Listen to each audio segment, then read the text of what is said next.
Siti dan teman-temannya selalu mengajarkan kita untuk tetap bekerja sama dalam keberagaman. Ayo kita cari cerita mereka. Meski Siti dan teman-temannya berasal dari daerah yang berbeda, mereka tetap bekerja sama membantu sesama. Akhir-akhir ini Bu Mimin, penjual makanan di kantin SDN 01 Nusantara, seringkali tampak sedih. Siti memberanikan diri bertanya kepada Bu Mimin tentang apa yang sedang terjadi padanya. Bu Mimin bercerita bahwa anaknya sedang sakit di rumah. Permasalahannya, Bu Mimin tidak dapat meninggalkan kantin sekolah. Ia membutuhkan biaya untuk membayar pengobatan anaknya dengan berjualan makanan. Siti pun menemui teman-temannya dan mengajak mereka berdiskusi untuk membantu memecahkan masalah Bu Mimin. Mereka memutuskan akan bekerja sama membantu Bu Mimin dengan menjaga kantin sekolah pada jam itu. Jika kamu menjadi Siti, apa yang akan kamu lakukan bersama teman-temanmu? Nah, sekarang kita menemukan gagasan pokok dan gagasan pendukung berdasarkan teks lisan, teks yang Ibu baca. Jadi kamu menentukan gagasan pokoknya, kemudian buat dalam peta pikiran seperti itu, ya. Udah biasa kita. Judulnya Sigap Membantu Sesama, paragraf pertama.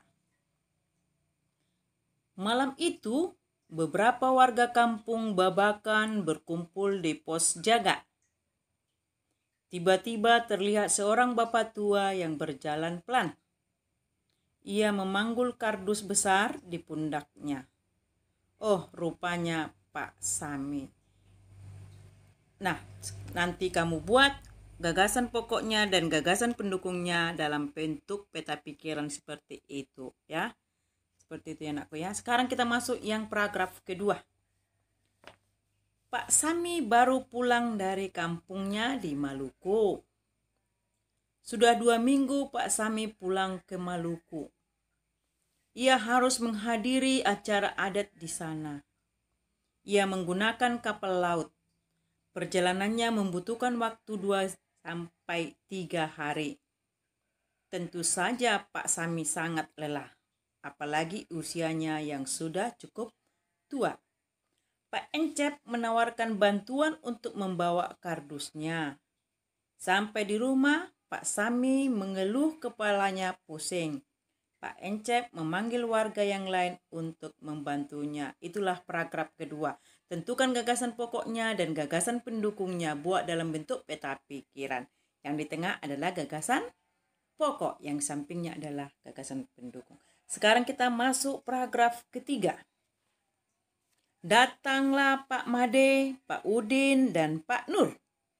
Mereka dengan cepat membantu Pak Sami. Pak Made dan Pak Encep membersihkan tempat tidur. Pak Udin menghangatkan air untuk membuat teh. Pak Nur membeli makanan. Setelah makan dan meminum teh hangat, Pak Sami beristirahat. Ia senang warga desa membantunya. Di kampung ini, Pak Sami merasa memiliki keluarga. Manfaat yang dapat kita ambil dari permainan ini adalah kebersamaan dan kerja sama. Tentukan gagasan pokoknya dan gagasan pendukungnya untuk paragraf ketiga tadi. Buat dalam teks peta pikiran.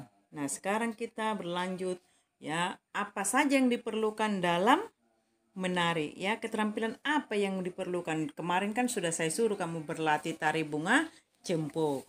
Ada polanya, ya. Posisinya ada berdiri dan duduk. Sekarang keterampilan yang diperlukan dalam menari, ya. Apa saja yang diperlukan dalam keterampilan menari itu? 1, keterampilan gerak. Udah kita buat itu posisinya, ya. Gerak duduk dengan berdiri, posisi duduk dengan berdiri. Ada 4 gerakan itu.